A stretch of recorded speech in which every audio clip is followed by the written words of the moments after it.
因為佢上嚟咧，我唔使咁孤獨，有人同我陪我傾下偈，好開心。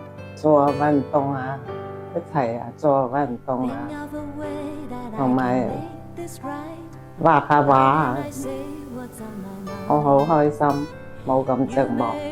咩時候煲咩湯水飲啊？陳姑娘，我好想你每個星期都上嚟同我傾下偈，我好開心。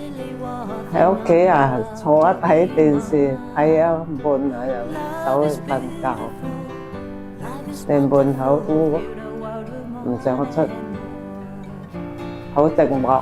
而家好開心。其實見到唔少長者幾乎都足不出戶，咁希望我自己到嚟咧，可以令佢哋冇咁悶啦，可以開心啲。咁自己上堂學到知識咧，原來真係可以幫到佢喎。咁而家我見到秀珍嘅精神狀態啦，越嚟越好啊。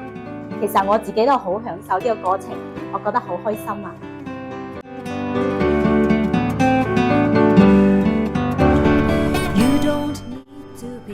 鄉郊社區照護員計劃係耆恩服務獲得社創基金嘅資助，喺2024年1月至2025年6月開展嘅項目。